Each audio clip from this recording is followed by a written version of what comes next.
नमस्कार, आप देख रहे हैं एमपी न्यूज और मैं हूं आपके साथ साक्षी जैन।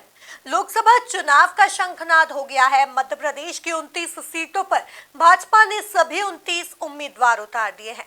कांग्रेस ने अभी 10 सीटों पर टिकट घोषित किए हैं, तो वहीं बची हुई 18 सीटों पर कांग्रेस अभी तक अपने चेहरे साफ नहीं कर पाई है। जिसकी अधिक जानकारी के लिए हमारे साथ हमारे संवाददाता संदीप नागर जुड़ गए हैं।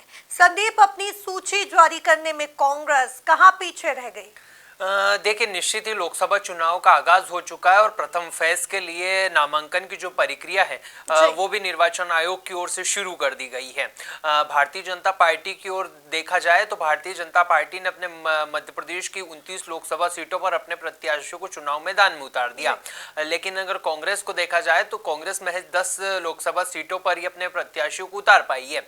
ऐसे में अब कहीं ना कहीं जो चर्चा है वो तेज होती जा रही है कि कहीं कांग्रेस को अपने प्रत्याशी को ढूंढने के लिए इतनी माथापच्ची का जो सामना है वो क्यों करना पड़ रहा है।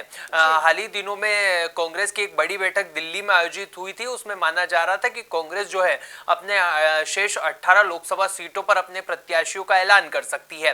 लेकिन कहीं ना कहीं ये जो नाम है ये अब टलते हुए दिखाई दे रहे हैं और ऐसे में माना जा रहा है कि कांग्रेस को अपने नामों को लेकर एक बार फिर से रायशुमारी का जो दौर है वो शुरू करना पड़ सकता है और 18 लोकसभा सीटों पर एक बार फिर अपने नेताओं के साथ कांग्रेस के तमाम दिग्गज नेताओं को रायशुमारी करनी होगी और उसमें फाइनल पैनल बनकर तैयार किया जाएगा। माना जा रहा है कि कल होने वाली सीएसी की बैठक में एक बार फिर तमाम जो कांग्रेस के दिग्गज नेता हैं उनके साथ दिल्ली दरबार रायशुमारी करेगा और उसके बाद में मध्य प्रदेश की बची हुई 18 लोकसभा सीटों पर कांग्रेस पार्टी के तमाम दिग्गज नेताओं को हरी झंडी दी जाएगी। अगर बात की जाए पिछली सीएसी की बैठक की तो उसमें बातचीत हुई है, लेकिन मध्य प्रदेश के कहीं ना कहीं जो नाम बाकी थे उनको लेकर दिल्ली दरबार और मध्य प्रदेश कांग्रेस के बीच में तालमेल नहीं बैठ पाया। इसकी वजह से ये जो नाम है ये टलते हुए दिखाई दिए, क्योंकि दिल्ली दरबार लगातार दिग्गज नेताओं को चुनाव मैदान में उतारना चाहता था। ऐसे में एमपी कांग्रेस के जितने भी दिग्गज नेता हैं उन्होंने कहीं ना कहीं लोकसभा चुनाव लड़ने से इनकार कर दिया और वो ना करते हुए दिखाई दिए। यही कारण है कि एक बार फिर तमाम दिग्गज नेताओं को सीएसी की बैठक में एक बार फिर सोचने का मौका मिलेगा और एमपी कांग्रेस भी लगातार उन नेताओं से रायशुमारी कर रही है जिनको लोकसभा चुनाव में हरी झंडी दी जाएगी। ऐसे में कल होने वाली बैठक के बाद में ये माना जा रहा है कि मध्य प्रदेश की 18 लोकसभा सीटों पर कांग्रेस अपने प्रत्याशियों के नाम का ऐलान कर सकती है। लेकिन तमाम कांग्रेसी कार्यकर्ताओं के साथ एमपी में जो सियासी ड्रामा है और जो हाई वोल्टेज ड्रामा है वो शुरू हो गया और लोकसभा चुनाव के लिए लगातार भारतीय जनता पार्टी कांग्रेस पर आक्रामक रूप दिखाती हुई नजर आ रही है और लगातार हमलावर है कि कांग्रेस पार्टी अभी तक अपने प्रत्याशियों को चुनाव मैदान में नहीं उतार पाई। इसके पीछे कांग्रेस रीजन दे रही है कि कांग्रेस पार्टी को कहीं ना कहीं प्रत्याशी नहीं मिल रहे हैं। यही वजह है कि कांग्रेस जो है अपने प्रत्याशियों का ऐलान नहीं कर पाई है। लेकिन अगर बात की जाए कांग्रेस की तो कांग्रेस लगातार अपने सिंगल नामों पर चर्चा कर रही है और बैठक में तमाम कार्यकर्ताओं से रायशुमारी की जा रही है। उसके बाद में ये सूची हम सबके सामने आएगी। संदीप, कांग्रेस में दल बदल का सिलसिला भी लगातार ही बना हुआ है। कई नेता कांग्रेस छोड़ बीजेपी में शामिल हो गए हैं। क्या ये एक मुख्य वजह मानी जा सकती है कि कांग्रेस अपने प्रत्याशियों की लिस्ट जारी नहीं कर रही है? देखिए, निश्चित ही विधानसभा चुनाव में मिली हार के बाद में ऐसा कोई दिन नहीं गया, ऐसा कोई हफ्ता नहीं गया जब कांग्रेस को भारतीय जनता पार्टी ने झटका नहीं दिया हो। हम ग्वालियर चंबल की बात कर ले, हम मालवा निमाड़ की बात कर ले, हम फिर राजधानी भोपाल के आसपास के क्षेत्रों की बात कर ले या फिर हम छिंदवाड़ा की बात कर ले। कमलनाथ के गढ़ छिंदवाड़ा में भी लगातार भारतीय जनता पार्टी की जो सेंधमारी है वो जारी है। तो वहीं कमलनाथ के करीबियों को भी लगातार पार्टी के तमाम दिग्गज नेता भारतीय जनता पार्टी की सदस्यता दिला रहे हैं। ऐसे में कहीं ना कहीं कांग्रेस पार्टी जिन पूर्व विधायकों और विधायकों को लेकर रणनीति तैयार कर रही थी कि उनको लोकसभा चुनाव में लड़ाया जा सकता है और अहम जिम्मेदारी दी जा सकती है, लेकिन उन्होंने लोकसभा चुनाव आते आते पाला बदल लिया और कहीं ना कहीं वो भारतीय जनता पार्टी में शामिल हो गए। ऐसे में कहीं ना कहीं कांग्रेस को मुश्किलों का सामना करना पड़ा। यह एक प्रमुख कारण है कि पार्टी को लगातार अपने प्रत्याशियों को खोजने की जो तलाश है वो तेज करनी पड़ रही है और लगातार जो निचले स्तर के कार्यकर्ता है उनसे भी रायशुमारी और बातचीत का दौर जो है वो शुरू करना पड़ रहा है। वहीं दूसरी अगर सबसे बड़ी वजह की हम बात करें तो लगातार प्रधानमंत्री नरेंद्र मोदी के चेहरे पर भारतीय जनता पार्टी चुनाव अभियान में जुटी हुई है और मिशन 29 को लेकर आगे बढ़ रही है। तो वहीं कांग्रेस पार्टी के पास अभी ऐसे कद्दावर नेता और ऐसे विजन कहीं ना कहीं मध्य प्रदेश में नजर नहीं आ रहे जिन पर मतदाताओं का जो वोट प्रतिशत है उसको कांग्रेस पार्टी की ओर बढ़ाया जा सके और मतदाताओं का जो वोट है वो हासिल किया जा सके। ये दूसरा वजह हो सकती है कि कोई भी प्रत्याशी कांग्रेस पार्टी की ओर से चुनाव मैदान में उतरता हुआ नहीं दिखाई देना चाहता है।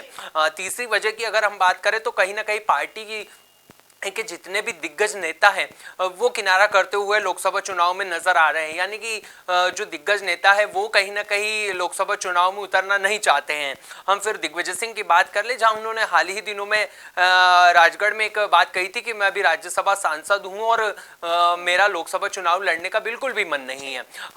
हम कमलनाथ की बात कर ले, उनका भी एक बयान सामने आया था कि मैं छिंदवाड़ा छोड़कर कहीं बाहर नहीं जाने वाला, यानी कि जब प्रमुख नेता ही लोकसभा चुनाव से किनारा करेंगे और वो ही लोकसभा चुनाव के लिए तैयार नहीं होंगे तो कहीं ना कहीं कार्यकर्ताओं को मनोबल भी टूटेगा। ऐसे में तमाम जो अन्य नेता हैं वो भी कहीं ना कहीं अपने आप को कमजोर महसूस कर रहे हैं और लोकसभा चुनाव लड़ने से कहीं ना कहीं किनारा करते हुए नजर आ रहे हैं। दिल्ली दरबार भी लगातार दिग्गज नेताओं पर दांव चलने की कोशिश करता हुआ दिखाई दे रहा है, लेकिन इन तमाम सवालों और इन तमाम नेताओं की नाराजगी और इन तमाम चीजों के बीच में दिल्ली दरबार भी उनको मनाने में नाकामयाब रहा है। यह प्रमुख कारण है कि कहीं ना कहीं कांग्रेस पार्टी को अपने प्रत्याशियों को घोषित करने में समय लेना पड़ रहा है और काफी ज्यादा माथापच्ची जो है वो कांग्रेस को करनी पड़ रही है। ऐसे में माना जा रहा है कि कल जब एक बार फिर केंद्रीय चुनाव समिति की बैठक कांग्रेस की ओर से आयोजित की जाएगी तो इसमें तमाम नेताओं पर एक बार फिर दोहरे दौर से चर्चा की जाएगी और इसके बाद में अंतिम जो अपनी सहमति है वो दिल्ली दरबार से मिलती हुई नजर आएगी और प्रत्याशियों की जो सूची है वो कल तक हम सबके सामने होगी। जी संदीप, अगर तैयारियों की बात की जाए तो क्या कुछ तैयारियां जो है लोकसभा चुनाव के लिए कांग्रेस की ओर से देखी जा रही है? देखिए, अगर हम कांग्रेस की बात करें तो कांग्रेस ने अपने मध्य प्रदेश की 29 लोकसभा सीटों पर 10 प्रत्याशियों के नाम घोषित कर दिए हैं। वहीं एक सीट खजुराहो सभा के लिए छोड़ी गई है, यानी गठबंधन के हिसाब से कांग्रेस पार्टी चुनाव मैदान में उतर चुकी है। लेकिन जिन 10 प्रत्याशियों के नाम की घोषणा की उन्होंने कहीं ना कहीं अपने लोकसभा में चुनाव कैंपेन की शुरुआत कर दी है। हम आदिवासी इलाके में देखें तो इन दिनों भगोरिया का जो मेला है वो भी चल रहा है, तो ऐसे में कहीं ना कहीं कांग्रेस पार्टी अपने आदिवासी वोटरों को अपनी ओर साधने के लिए लगी हुई है। जहां पिछले दिनों ही हमने देखा कि विक्रांत भूरिया भी आदिवासी वेशभूषा में पहुंचे और तमाम कार्यकर्ताओं के साथ उन्होंने आदिवासी तमाम लोगों का जो उत्साहवर्धन है वो करते हुए नजर आए। अगर हम अन्य सीटों की बात कर ले, छिंदवाड़ा की हम बात कर ले जहां से नकुलनाथ चुनाव मैदान में है, उन्होंने भी अपने चुनाव कैंपेन की शुरुआत कर दी और वो लगातार अपने क्षेत्र का दौरा कर भारतीय जनता पार्टी को घेरते हुए दिखाई दे रहे हैं। प्रधानमंत्री नरेंद्र मोदी की जितनी भी योजना है, जितने भी अनियमितता भारतीय जनता पार्टी की ओर से सामने आई है उनको लेकर कमलनाथ के साथ साथ नकुलनाथ भी भारतीय जनता पार्टी पर प्रहार करते हुए दिखाई दे रहे हैं। कुल मिलाकर देखा जाए तो मध्य प्रदेश की 10 जितनी भी लोकसभा सीटों पर कांग्रेस पार्टी की ओर से प्रत्याशी उतारे गए हैं वो अपना चुनाव कैंपेन शुरुआत कर चुके हैं। वही जीतू पटवारी की अगर हम बात कर ले तो वो लगातार कार्यकर्ताओं के साथ विचार विमर्श कर कैसे लोकसभा चुनाव की रणनीति तैयार की जाए, कैसे कार्यकर्ताओं का उत्साहवर्धन किया जाए, इन तमाम बारीकियों पर मंथन करते हुए नजर आ रहे हैं। लेकिन कहीं ना कहीं देखा जाए तो भारतीय जनता पार्टी कांग्रेस से काफी आगे दिखाई दे रही है और भारतीय जनता पार्टी ने अपने तमाम नेताओं के साथ साथ कार्यकर्ताओं को एक्टिव मोड पर कर दिया है।